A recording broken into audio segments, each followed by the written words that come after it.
Have you ever found yourself alone, not just for a moment, but in a way that feels deeper, heavier, like the world has quietly turned its back on you, leaving you with a silence that presses against your chest, a silence that makes you question everything? I've heard this from so many folks in their 50s, 60s, and beyond, when the stillness of solitude feels overwhelming, almost unnatural, like a glitch in life's design, stirring up doubts, making you wonder, why me? Why now? Am I being left behind? I've spent decades studying the teachings of Carl Jung, the brilliant mind behind analytical psychology, and I've learned a truth that can shift your entire perspective. Solitude isn't a punishment. It's not a sign that you've been forgotten or that you're unworthy.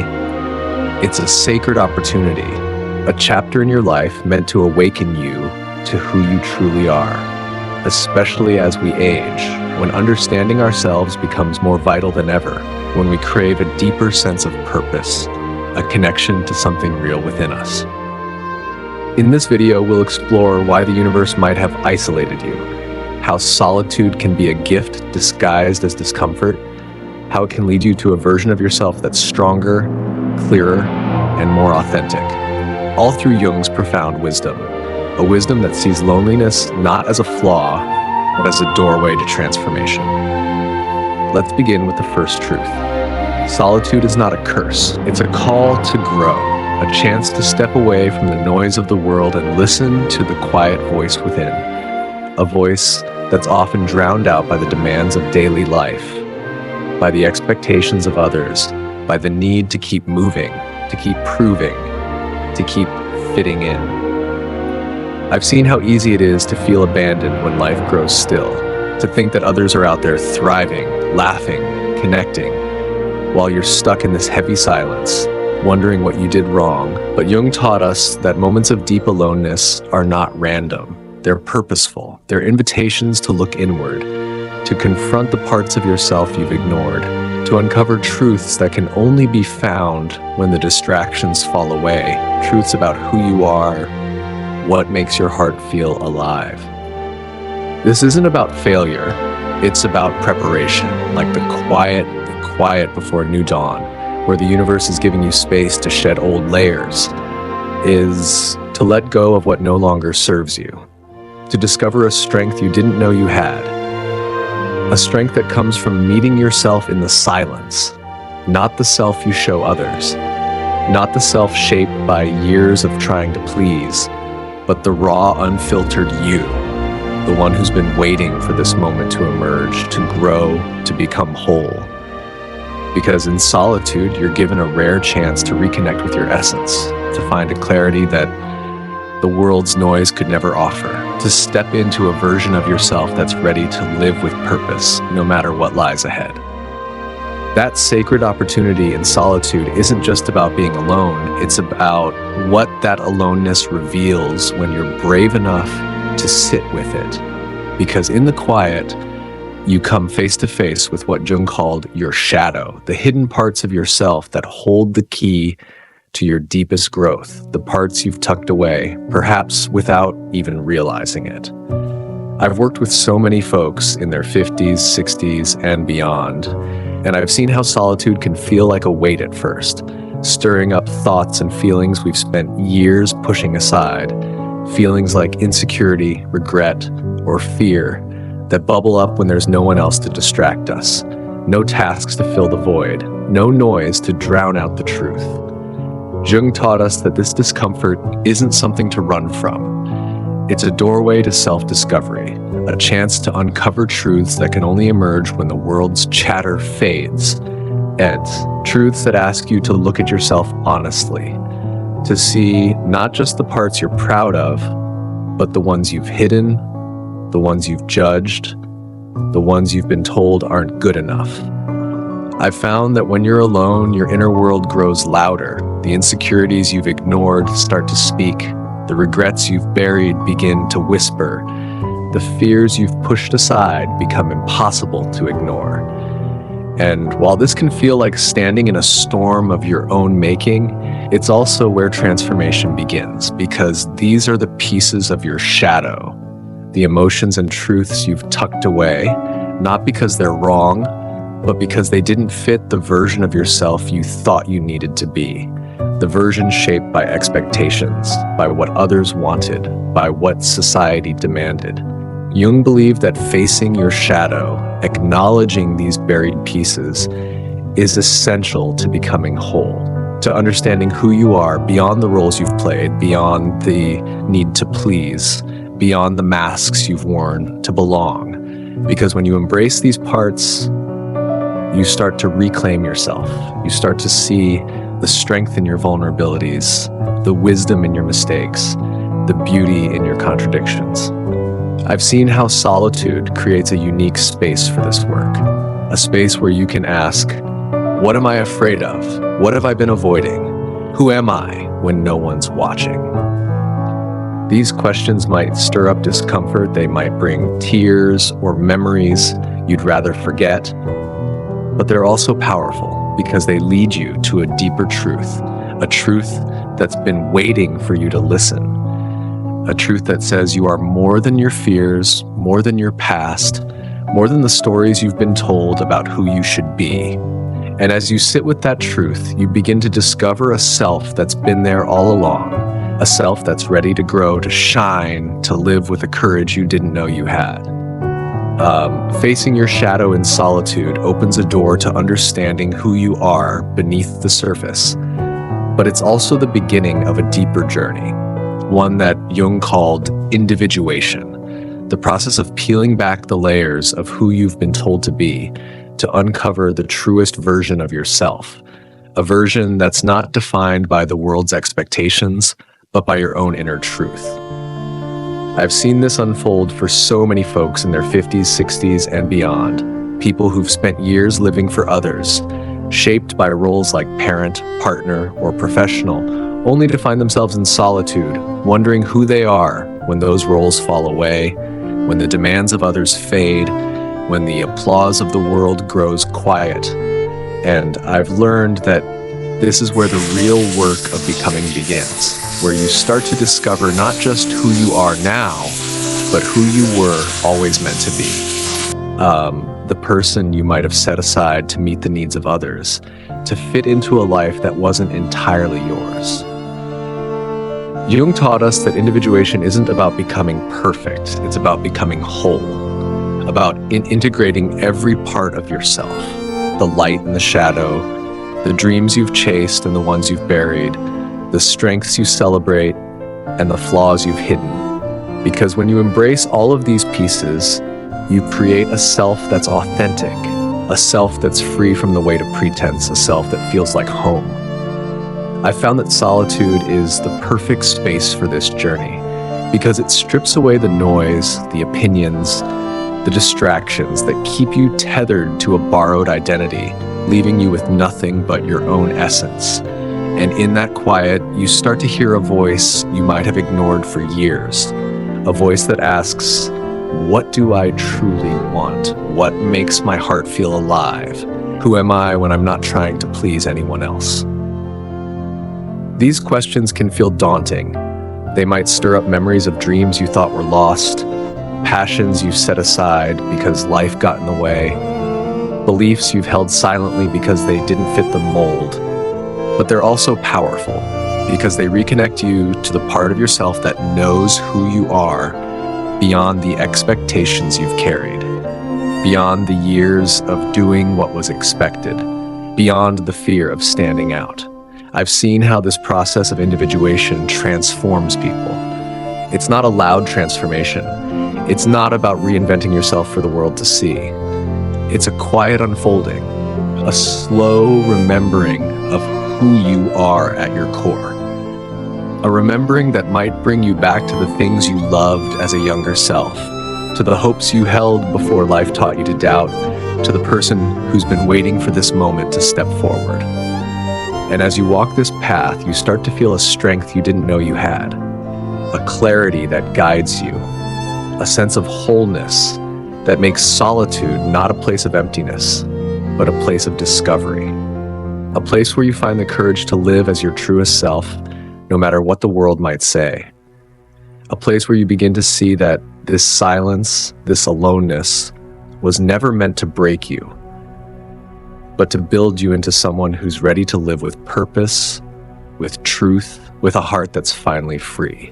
The journey of individuation through solitude reveals the truest parts of who you are, but it often comes with a weight that feels hard to carry, because in the quiet, the pain of being alone can surface, not as a punishment, but as a sacred process of purification that leads to a clarity you've never known before, a clarity that cuts through the fog of who you thought you were to show you who you can become. I've seen this in so many folks in their 50s, 60s, and beyond, where solitude stirs up a deep ache, a longing for connection, a fear that this silence might stretch on forever, a fear that maybe you've been left behind for good. And it's so easy to mistake that pain for something wrong, something to escape at all costs, to fill with distractions, with noise, with anything that will make it go away. But Jung taught us that this discomfort is not senseless, it's purposeful. It's a fire that burns away illusions, clearing the way to reveal the truth of who you are beneath the layers you've carried for so long. Layers built from years of trying to be what others needed, of hiding your flaws, of silencing your dreams to keep the peace. I found that in solitude, the pain isn't just loneliness, it's the weight of facing regrets you've buried. Maybe choices you wish you'd made differently, moments you let slip by, dreams you told yourself were too late to chase, or the parts of yourself you've hidden to fit in, to be accepted, to avoid standing out. And while it can feel like drowning in your own thoughts, like a storm you can't outrun, it's also a kind of cleansing, a chance to let go of what no longer belongs to you, to shed the stories that have kept you small, the beliefs that have held you back, the fears that have kept you from living fully as yourself. Jung believed that real growth happens in these moments of discomfort, where you're forced to confront the truth. Maybe that the life you've built doesn't feel like yours anymore. Maybe that you've been living for others instead of yourself. Maybe that you've been carrying a weight you were never meant to hold. And that realization can hurt. It can shake you to your core. It can bring tears you didn't know you had left. But it's also liberating because it strips away everything that isn't truly you, everything that's been holding you back, leaving space for something new to grow, something honest, something aligned with your deepest essence, something that feels like a fresh start, even in the later chapters of life. I've seen how this painful purification brings clarity, like a sky clearing after a long storm. You start to see what matters most, what you've been avoiding, what you're ready to release. And as you sit with that pain, as you listen to it instead of running from it, you find a strength you didn't know you had, a strength that comes from understanding that this solitude, this ache, is not here to break you. It's here to refine you, to guide you toward a version of yourself that's clearer, stronger, more whole, a version that's ready to live with purpose, with a heart that's open to the possibilities that lie ahead, no matter how unexpected they may seem. Embracing the pain of solitude to find clarity reconnects you with your deepest truths, but it also opens a quieter, more profound gift, one that can redefine your entire life, the chance to listen to your inner voice, to uncover the dreams and purpose that have been waiting beneath the surface, waiting for the silence to set them free.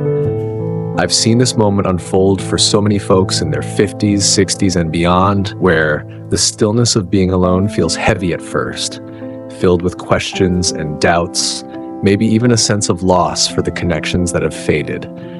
But as you lean into it, as you stop running from the silence, something shifts.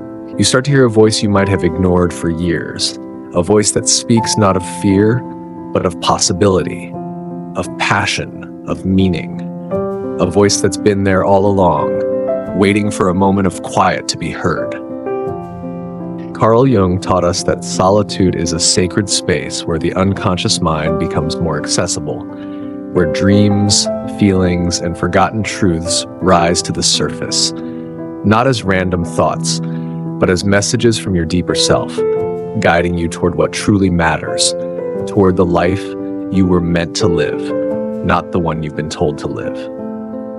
I've found that in these quiet moments, when the world's distractions fade, you begin to notice things you've overlooked, maybe a longing for creativity you set aside long ago, a painting you used to love but stopped because life got too busy, a story you wanted to write but told yourself it wasn't practical, maybe a belief you've held silently in your heart, a sense of purpose that feels both new and familiar, like a spark that's been waiting for the right moment to ignite.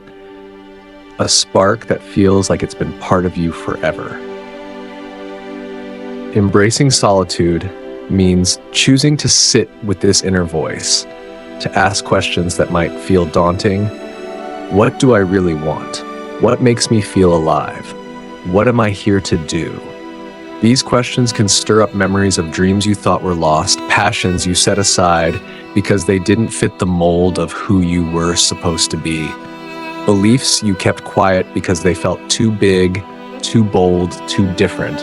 But they're also powerful because they reconnect you to the part of yourself that knows who you are beyond the roles you've played, beyond the years of putting others first, beyond the fear of what others might think.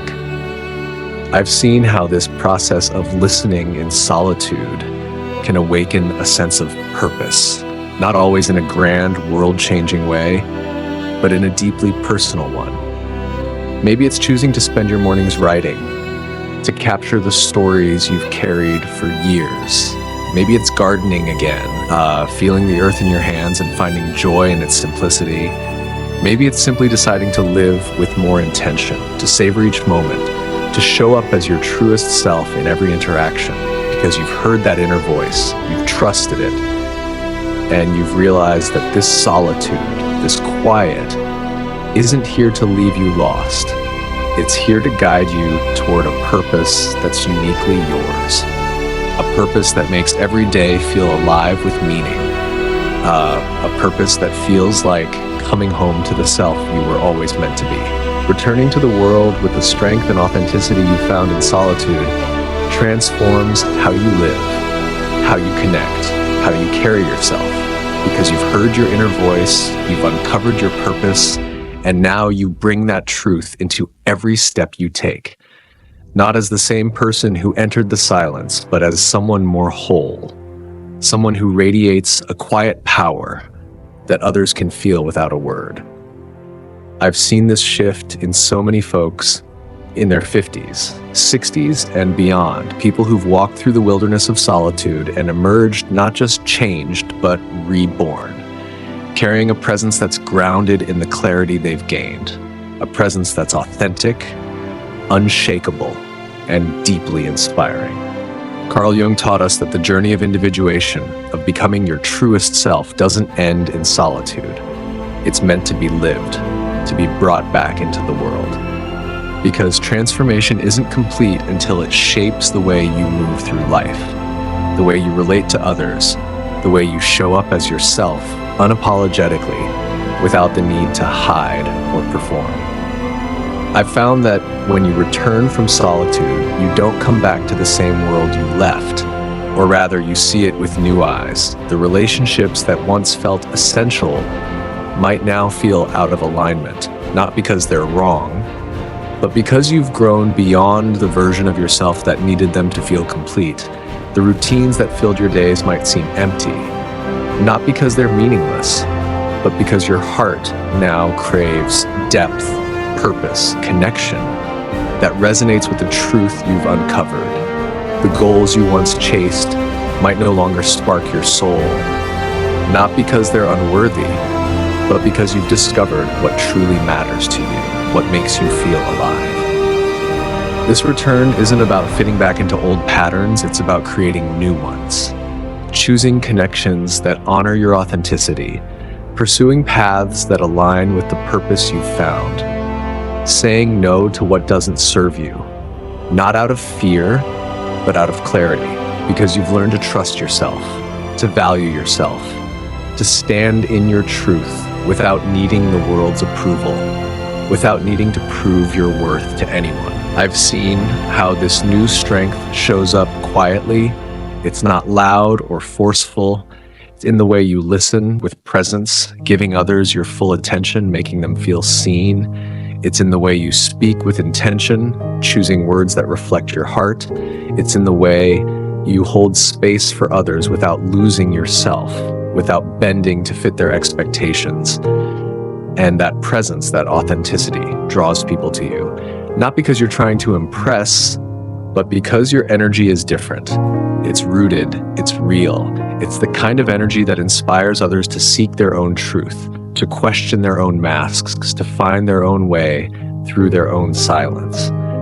Solitude doesn't disconnect you from the world. It reconnects you to it in a way that's more honest, more meaningful, more alive, allowing you to live with a purpose that feels like your own. A life that reflects the self you've come to know in the quiet. A life that feels like a celebration of who you are, not a compromise to what others expect. A life where every interaction, every choice, every moment carries the weight of your truth. A truth you've earned through the courage to sit with yourself, to listen, to grow, to become. The strength and authenticity you bring back from solitude transform how you live. But it's the deeper truth of this journey that anchors it all. A truth that can redefine your entire existence. Solitude is a refining fire, not meant to consume you, but to forge you into the person you were always meant to be, guiding you home to a self that's whole, grounded, and radiant with purpose. A self that shines with a light only you can carry. I've seen this unfold for so many folks in their 50s, 60s, and beyond. People who've walked through the heavy silence of being alone, who felt the ache of isolation, the weight of their own thoughts, and come out the other side not broken, but reborn, carrying a presence that's not loud or showy, but steady, like a lighthouse that doesn't need to shout to be seen. A presence that others feel in the quiet moments, in the way they listen, in the way they love, in the way they live without apology. Carl Jung taught us that solitude isn't just a pause in life. It's a passage, a trial by fire that burns away the illusions we've carried, the roles we've played, the fears we've let define us, the doubts we've let hold us back. And I've found that in this fire, though it can feel intense, even painful, there's a kind of alchemy at work, turning silence into selfhood, turning discomfort into clarity, turning loneliness into a deep, unshakable relationship with yourself, a relationship that becomes the foundation for everything else, for how you connect, how you create, how you show up in the world. I've seen how those who embrace this refining fire, who sit with the silence instead of running from it, emerge with a quiet power, a strength that doesn't need validation, a confidence that doesn't need applause, because they've learned to trust their own voice, to value their own worth, to live as their truest self, even when the world doesn't understand, even when it feels like no one's watching. This isn't about becoming someone new. It's about coming home to who you've always been. Self that's been waiting beneath the noise of the world. The self that knows what matters, what lights you up, what makes your life feel meaningful. The self that's been patient, waiting for this moment to step forward, to claim its place, to live fully in the light of its own truth. And that homecoming is a gift, one that solitude offers only to those willing to walk through its flames, those willing to face the questions, the pain, the uncertainty, and find the beauty on the other side. So let's bring this journey together. We've explored how solitude is a sacred opportunity, not a curse, how it's a space to face your shadow, how it fuels individuation, how its pain purifies, how it lets you hear your inner voice, how it prepares you to return to the world with authenticity, and how it's a fire that refines you, a path that leads you home, a path that reminds you that you were never lost, you were simply being shaped into something deeper, something true. I invite you to reflect, how has solitude shaped you? What truths have you found in your quiet moments? Maybe it's a dream you're ready to chase, a boundary you're ready to set, a part of yourself you're ready to embrace, because every moment you spend in solitude is a step toward becoming the person you were meant to be. Share your thoughts in the comments. I'd love to hear how this resonates with you, because this channel isn't just about sharing wisdom. It's about connecting, about growing together, about honoring the journey we're all on, each in our own way, each with our own silence to face, each with our own light to find. If this video touched you, if it reminded you of the gift hidden in your solitude, please give it a like, subscribe to Ageless Philosophies, and share it with someone who might need to hear this today, someone who's feeling the weight of their own silence, who might need a reminder that it's not a punishment, but a path to something beautiful. Here's to a life where you embrace solitude as a refining fire, where you find strength in the silence, where you come home to a self that's more whole, more true, more beautifully you than you ever dreamed possible. A life where your light shines so brightly, where your truth radiates so fully that the world can't help but be touched by it. A life that's yours, fully, deeply, forever.